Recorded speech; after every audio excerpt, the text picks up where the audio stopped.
নমস্কাৰ মৰমৰ বন্ধু বান্ধৱসকল, আগৰ যিটো পাৰ্ট আছিলে প্ৰফিট আৰু লছৰ কেইটামান ইম্পৰ্টেণ্ট আছিলে। আজি ছেকেণ্ড পাৰ্ট লৈ আহিছোঁ, যিটো হৈছে ডিছকাউণ্টৰ ওপৰত, মানে ৰেহাইৰ ওপৰত তোমালোকে 100% কুৱেশ্যন পাবাই। এই কুৱেশ্যনটো চোৱা, ইয়াত দুটামান আহিছে, ইয়াক আমি আজি পাৰ্টত ডিছকাছ কৰিম। আৰু ইয়াত চোৱা, এই কুৱেশ্যনটো আহিছে। চ' এইদৰে কুৱেশ্যন কেইটা আমি আজি ডিছকাছ কৰিম, যিকেইটা তোমালোকৰ পৰীক্ষাৰ কাৰণে বহুতেই ইম্পৰ্টেণ্ট হ'ব। চ' কথাটো হৈছে, তোমালোকে এটা কথা মনত ৰাখিবা, যদি কোনো এটা বস্তু কিবা এটা বস্তু কিনিছা, ধৰি লৈছা 200 টকাত এটা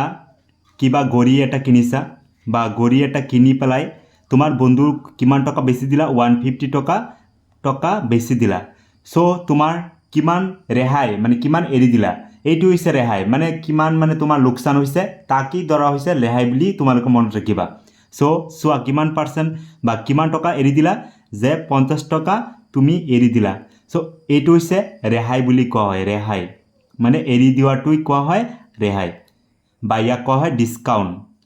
বা ইয়াক আমি যদি ডিছকাউণ্ট পাৰ্চেণ্টেজ হিচাপে কৰোঁ, যেনেকৈ তোমালোক প্ৰফিট পাৰ্চেণ্টেজ পাইছিলে নহয় আগতে, যে প্ৰফিট পাৰ্চেণ্টেজ কি আছিলে, প্ৰফিট পাৰ্চেণ্টেজ ইকুৱেল কি আছিলে, প্ৰফিট মানে ওপৰত লাভ ডিভাইড বাই কি কষ্ট প্ৰাইচ ইনটু কি 100%, এইটো আছিলে নহয়। চিমিলাৰলি যেতিয়া তোমালোকক কেতিয়াও সোধে ডিছকাউণ্ট পাৰ্চেণ্টেজ ওলাব লাগে বা ৰেহাইৰ শতাংশ ওলাব লাগে, তেন্তে কি কৰিবা, ওপৰত ৰেহাই মানে ডিছকাউণ্ট, তলত কি কৰিবা, যে মাৰ্কেট প্ৰাইচ মানে বজাৰত কিমান টকা আছিলে,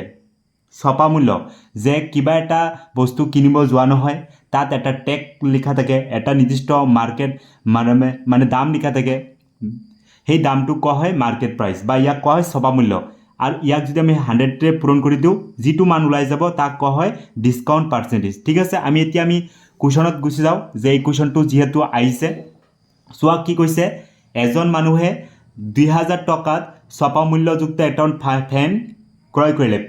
ফেন বুজি পাইছা, যে কিমান টকা তাৰ দাম আছিলে, তাৰ দাম আছিলে মাৰ্কেট প্ৰাইচ, মানে হৈছে ছপা মূল্য মানে হৈছে ফেনত যিটো টেগ লেখা থাকে, মানে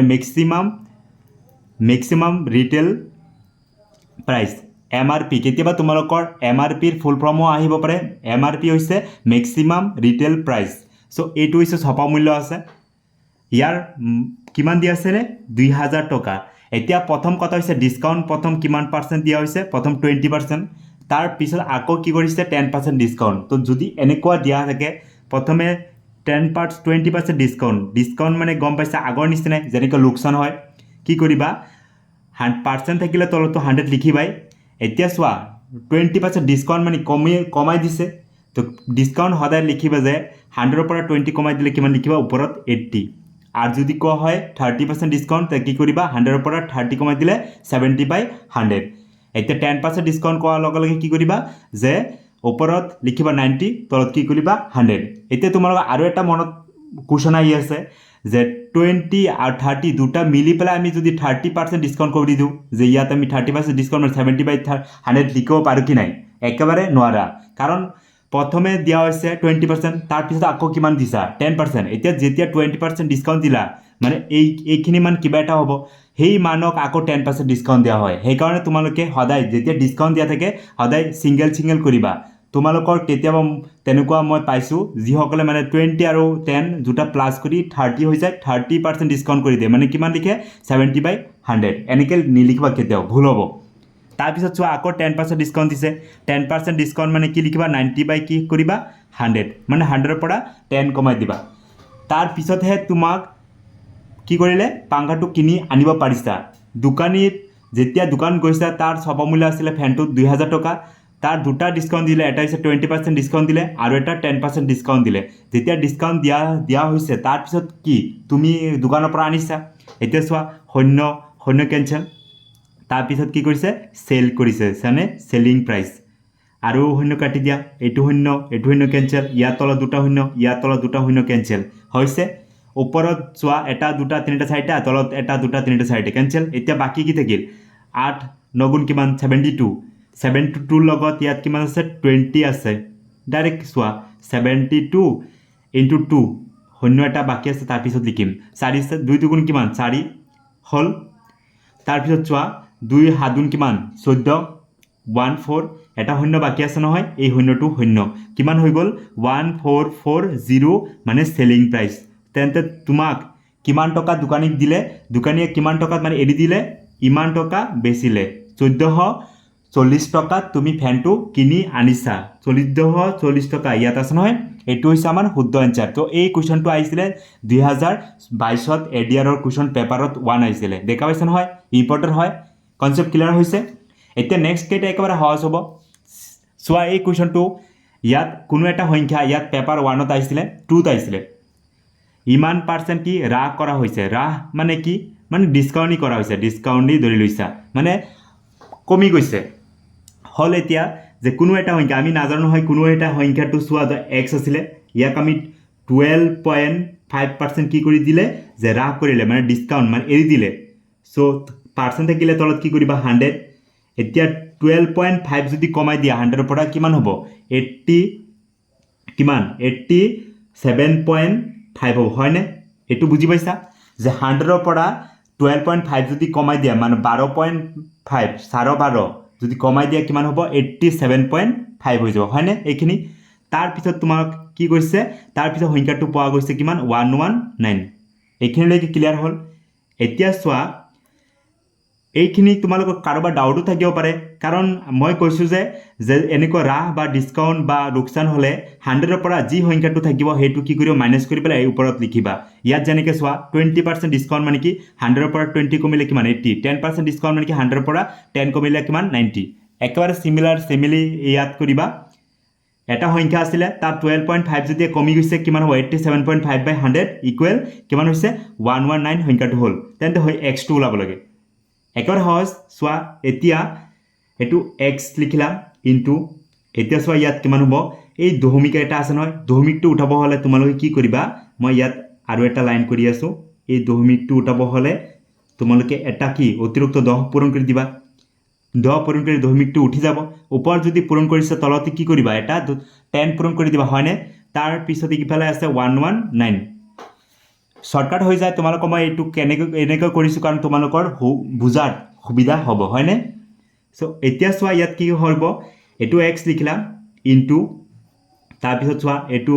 100 ইনটু 10 ইয়াত যেতিয়া দশমিকটো পূৰণ কৰিলে কিমান হ'ব 875 হ'ব 10টো পূৰণ কৰিলে এইটো হ'ব নহয় তাৰপিছত এইফালে আহিছে 119 হ'ল এতিয়া আমি গোটেইকেইটা কি কৰিম এই মানকেইটা বাওঁফালে লৈ যাম ইয়াত এইফালে নাকাটো হে x ৰাখি দিওঁ বাওঁফালে সো চোৱা ইয়াত ওপৰত কি আছে 119 এইটো ওপৰত আছে নহয় পূৰণ এইফালে আহিলে কি হ'ব হৰণ 875 এইটো চোৱা 100 আৰু 10 পূৰণ কৰিলে 1000 এইফালে পূৰণ হৈ যাব হয়নে হৈছে তলত আছে ওপৰত গুচি গ'ল এতিয়া তোমালোকে কি কৰি ইয়াত দিয়া 5 দি কাটি দিয়া 5 দি কাটিলে চোৱা ইয়াত 5 দি কাটিলে হ'ব 500 1000 আধা সৰি ইয়াত 500 নহয় 5 দুগুণ কিমান 10 আৰু দুটা শূন্য থাকিব 5 দি যদি কাটি দিয়া 5 2 হওক কিমান হ'ব 1000 ইয়াতো 5 দি কাটি দিয়া 5 8 কিমান যায় একবাৰ যায় হয়নে বাকি ইয়াত থাকি কিমান বাকি থাকে 5 এৰ গুণ 5 থাকি ইয়াত 8 ৰ পৰা 5 গলে হ'ব 3 থাকে মনে মনে ইয়াত কি আছে 3 মানে 37 5 7 গুণ কিমান 35 বাকি ইয়াত থাকি কিমান 2 মানে 25 5 5 গুণ কিমান 25 হয়নে 175 আকৌ চোৱা 5 দি কাটি দিয়া ইয়াক যদি আমি 5 দি কাটি দিও কিমান হ'ব 5 4 গুণ 20 আৰু 5 0 গুণ 0 ইয়াকো যেনেকৈ 5 দি কাটিলে ইয়াতো 5 দিয়ে কাটি দিয়া 5 3 গুণ কিমান 15 বাকি ইয়াত থাকি কি মনে মনে 2 মানে 25 5 5 গুণ কিমান 25 আকৌ চোৱা 5 দি কাটি যায় 5 ইয়াক যায় কিমান 5 7 গুণ কিমান 35 ইয়াত 5 8 গুণ কিমান 40 হৈ গৈছে দিয়া হাত কিমান বাজায় হাতৰ গুণ 7 হৈছে বাকি ইয়াত মনে মনে কিমান থাকে হাতেৰ গুণ 7 যদি হয় ইয়াত থাকি কিমান 4 হলে 49 7 7 গুণ কিমান 49 এতিয়া চোৱা 17 থাকিল আৰু ইয়াত কিমান থাকিল 8 থাকিল সো ইয়াত হ'ব চোৱা কিমান হ'ব 8 7 গুণ কিমান 56 6 থাকি কিমান হয় থাকে 5 থাকে 8 গুণ 8 আৰু 5 কিমান 8 5 গুণ কিমান 13 তো 13136 তো তোমাৰ যেটো সংখ্যাটো আছিল 136 সংখ্যাটো আছিল তার যদি 12.5 কমাই দিয়া হয় তার মান হৈ যায় 119 সো তোমাৰ এনসাৰটো হৈছে এটো কিন্তু ক্যালকুলেশনটো তোমালোকৰ মেইন ইম্পৰ্টেন্ট সো যদি তোমালোকৰ প্ৰবলেম হৈ আছে আকৌ ৰিপিট ভাবে চাবা আৰু কিবা যদি ডাউট থাকে এই ধৰণৰ কুৱেশ্যনকেইটা আকৌ মই পিছত বুজাই দিম ঠিক আছে চ' এতিয়া নেক্সট কুৱেশ্যনটো চোৱা চ' এই কুৱেশ্যনটো তোমালোকে একেবাৰে শ্বৰ্টকাট কৰিবা এটা ফৰ্মুলা জাষ্ট মনত ৰাখিবা যদি কোনো এটা সামগ্ৰী মূল্য প্ৰথমে হ্ৰাস কৰা হৈছে তাৰপিছত আকৌ পিছত কি কৰিছে বৃদ্ধি কৰা হৈছে বা কেতিয়াবা লিখা থাকে 40% বৃদ্ধি কৰা হ'ল আৰু 20% হ্ৰাস কৰা হ'ল এতিয়া বৃদ্ধি কৰা যেতিয়া মনত ৰাখিবা বৃদ্ধি কৰা মানে কি প্লাছ আৰু হ্ৰাস কৰা মানে মাইনাছ এইটো মনত ৰাখিলে হ'ল এটা ফৰ্মুলা আছে যেটো হৈছে তোমালোকে মনত ৰাখিবা x plus y plus x into y divide by কি 100 দেখা পাইছা x মানে প্ৰথমটো ধৰিবা আৰু y মানে হৈছে সেকেন্ডটো ধৰিবা প্ৰথম চোৱা 40% কি হৈছে হ্ৰাস কৰিছে হ্ৰাস কৰা মানে কি কমি গৈছে সো কমি গলে মানে কি কৰিবা মাইনাস তে মাইনাস কি লিখিবা -40 এইটো মনত ৰাখিবা যেতিয়া তোমালোকে কি হয় শতাংশ ওলাব লাগে হৈছে এতিয়া -40 তাৰ পিছত কি কৰিছে প্লাস কিয় লিখিব লাগে কাৰণ বৃদ্ধি হৈছে বৃদ্ধি হলে কি প্লাস কি কৰিবা 20 হৈছে কিনি তাৰ পিছত তোমালোকে চোৱা ইয়াত প্লাস x ৰ মান কিমান আছে মাইনাস কিমান আছে -40 আছে ইনটু y ৰ মান কিমান আছে 20 আছে ডিভাইড বাই কি আছে 100 এতিয়া চোৱা তোমালোকক মই একবাৰে এটা লাইনত ইয়াত লিখিব পাৰিলো হেতেন চোৱা এই -40 পৰা 20 গলে কিমান হ'ব মাইনাস কিমান হ'ব 20 হ'ব হয়নে এতিয়া চোৱা প্লাস আছে মাইনাস আছে ইয়াত তো প্লাস আছে ইয়াত কি মাইনাস প্লাস আছে মাইনাস কি মাইনাস লিখা আর ইয়াত চোৱা কিমান আছে 40 ইনটু 20 হয়নে ডিভাইড বাই কি আছে 100 আছে এটো দেখা পাইছানে ভালদৰে এতিয়া চোৱা এটা শূন্য ইয়াত এটা শূন্য ক্যান্সেল ইয়াত শূন্য ক্যান্সেল ইয়াত থাকি কি ইয়াত চোৱা আছে -20 আছে আর ইয়াত কি আছে মাইনাস কিমান 4 দুগুণ কিমান 8 এতিয়া চোৱা -20 আর -8 কিমান -28% এটো হ'ব সো মাইনাসটো তোমালোকে মনত ৰাখিবা এটো হৈছে তোমাৰ লোকসান হৈছে একচুয়ালি তোমাৰ কি হয় কোনো এটা সামগ্ৰী ইমান পাৰ্সেন্ট কি হৈছে প্ৰথমে কমাইছে আকৌ ইমান পাৰ্সেন্ট কি হৈছে বৃদ্ধি কৰিছে এটো লাষ্টত কি হৈছে তাৰ লোকসান হৈছে ইয়াত একচুয়ালি মাইনাস সাইনাস দিয়া নাই তোমালোকে মনত ৰাখিবা ইয়াত 28 কোত আছে যেটো আছে এটো এনসাৰ কেতিয়াবা তোমালোকক দিব পাৰে যে কিমান পার্সেন্ট লোকসান হৈছে তে মাইনাস থাকিলে মানে কি ভাবিবা লোকসান আর যদি প্লাস ওলাই ইয়াত পার্সেন্টেজটো সদায় মনত ৰাখিবা তোমাৰ প্ৰফিট হৈছে গম পাইছা তো এই কোৱেশ্চনটো তোমালোকৰ বহুত ইম্পৰ্টেন্ট এই দৰে সেম তলত এটা কোৱেশ্চন ইয়াত তোমালোকৰ কাৰণে লৈ আইছো আৰু যেটো তোমালোকৰ কাৰণে প্ৰেক্টিস কৰিবা 2024 ৰ এক্সামৰ কাৰণে ঠিক আছে সো এই কোৱেশ্চনটো তোমালোকে সেম ফৰ্মুলা যদি কোনো এটা সামগ্ৰী মূল্য প্ৰথমে 50% বৃদ্ধি কৰা হয় প্ৰথম কি কৰাইছে বৃদ্ধি কৰা হৈছে মানে প্লাস তাৰ পিছত হ্ৰাস কৰা হৈছে তাৰ পিছত আকৌ কি কৰিছে বঢ়াই পেলাই আকৌ কমাই দিয়া হৈছে তেন্তে তোমাৰ মূল্যত শতাংশৰ পৰিৱৰ্তন কি হৈছে বৃদ্ধি হৈছে না কম হৈছে না হ্ৰাস হৈছে বৃদ্ধি হোৱা মানে কি প্লাস হ'ব আৰ যদি তোমাৰ হ্ৰাস হয় বা কম হয় মানে কমি যাব গম পাইছা এইটো ফৰ্মুলা আছে নহয় কি আছিল প্ৰথম x + y + xy / 100 তোমালোকে প্ৰথম চোৱা ইয়াত কি আছে 50% বৃদ্ধি মানে এইটো প্লাস হ'ব 15 লিখিলে x ৰ মান তাৰ পিছত প্লাস লিখিবা না মাইনাস লিখিবা ইয়াত তোমালোকে জানাই মাইনাস হ'ব কাৰণ কমিছে এই কাৰণে 20 লিখা মাইনাস এতিয়া কি কৰিবা ইয়াত x ৰ মান প্লাস y ৰ মান মাইনাস ইয়াতে এটা মাইনাস কমন আহিব অটোমেটিকলি x ৰ মান কিমান আছে চোৱা 15 আৰু y ৰ মান কিমান আছে 20 ইয়াৰ যেটো মাইনাসটো আছে ইয়াত মাইনাসটো বাহিৰত আনিছো তোমালোকৰ তো প্ৰবলেম নহয় ইয়াত চোৱা ইয়াত মাইনাস ইয়াৰ আগত কি আছিল প্লাস মাইনাস কিমান হ'ব মাইনাস হ'ব এই কাৰণ ডাইৰেক্ট লিখি দিলো আৰু তোমালোকে আৰু কনফিউজ নহবা সো ইয়াত চোৱা -20 ৰ পৰা +15 গলে কিমান হ'ব -5 হ'ব হয়নে সো ইয়াত তাৰ পিছত কি লিখিবা ইয়াত চোৱা শূন্য ক্যান্সেল 2 দশক কিমান বজায় 5 বাৰ যায় হয়নে 5 পূৰ্ণক কিমান বজায় 3 বাৰ যায় তেন্তে তোমালোকে ডাইৰেক্ট মই ইয়াত কৰি দিছো ইয়াত হ'ব -5 পাইছা ইয়াত মাইনাস কিমান 3 পাইছা তেন্তে কিমান হৈছে -8 তো -8 মানে কি তোমাৰ কি হৈছে হ্ৰাস হৈছে হ্ৰাস কত আছে বা কম হৈছে এইটো চোৱা -8% যেটো দেখা পাইছা এইটো হৈছে আমাৰ উত্তৰ ওলাবলগীয়া শতাংশ তেন্তে মূল্যৰ শতাংশ পৰিৱৰ্তন কিমান হ'ল 8% কম তো 8% তোমাৰ কি হৈছে লোকসান হৈছে গম পাইছা তো এই দৰে কোৱেশ্চন তোমালোকৰ বহুত ইম্পৰ্টেন্ট আৰু আহিবৰ সম্ভাৱনা আছে এতিয়া নেক্সট ইম্পৰ্টেন্ট চোৱা এইটো কোৱেশ্চন তোমালোকৰ কি দৰে কৰিবা এই দৰে কোৱেশ্চন এডিয়াৰৰ কাৰণে বহুত ইম্পৰ্টেন্ট চাবা এবাৰ জোতাৰ দোকানী এজনে পুৰণি জোতা এযোৰ মানে স্টক হৈ আছিল পুৰণি জোতা 480 টকা বিক্ৰী কৰিলে ঠিক আছে জোতাযোৰৰ থকা ছপমূল্য আছিল প্ৰথমে তাৰ মাৰ্কেট মানে কিনি য'ত জোতাৰ দাম আছিলে কিমান 600 টকা আছিলে আৰু এইজন দোকানীয়ে বেচিলে কিমান সেলিং প্ৰাইচ কিমান টকা 480 টকা হল এইখিনি এতিয়া চোৱা তোমালোকে মাৰ্কেট প্ৰাইস আছিলে 600 টকা বেচিলে কিমান 480 টকা কিমান টকা তাৰ ৰেহাই দিলে তো ৰেহাই তো গম পাইছে মানে কিমান টকা এৰিলে ডিসকাউন্ট দিলে সো চোৱা তোমালোকে 600 পৰা কি কৰিবা মাইনাস কৰি দিয়া 480 টকা যদি বেচিলে মাইনাস কৰা শূন্য 10ৰ 1 10 10ৰ পৰা কিমান 1 2 হল এইখিনি 10ৰ পৰা 8 গলে 2 5ৰ পৰা 4 গলে 1 মানে 120 টকা কি কৰিলে ৰেহাই দি পেলাই বেচিলে মানে কিমান টকা ডিসকাউন্ট দিলে 120 টকা কমাই পেলাই বেচিলে এতিয়া কি কৰিলে ৰেহাইৰ শতাংশ লবলে ৰেহাইৰ শতাংশ মানে কি ডিসকাউন্ট পাৰ্সেন্টেজ তোমালোক মই অলৰেডি কৈছো ডিসকাউন্ট পাৰ্সেন্টেজ কি কৰিব ওপৰৰ ডিসকাউন্ট মানে ৰেহাই তলত কি কৰিবা মাৰ্কেট প্ৰাইস ইনটু কি আছিল 100 হয়নে সো ইয়াত চোৱা ডিসকাউন্ট কিমান টকা 120 টকা আছিলে মাৰ্কেট প্ৰাইস কিমান টকা আছিলে প্ৰথমে 600 টকা আছিলে হয়নে এটু তো বেছি লেছে এটু তো নাই নহয় মার্কেট প্রাইস ইনটু কি কৰিবা 100 হয়নে এতিয়া শূন্য এটা শূন্য ক্যান্সেল কৰা ইয়াত এটা শূন্য ক্যান্সেল কৰা 6 12 কিমান যায় দুইবাৰ যায় এটা 10ৰ লগত 2 পূৰণ কৰিলে কিমান 20% ডিসকাউন্ট হল তেন্তে 20% ডিসকাউন্ট কৰি পেলাই হে জুতাটো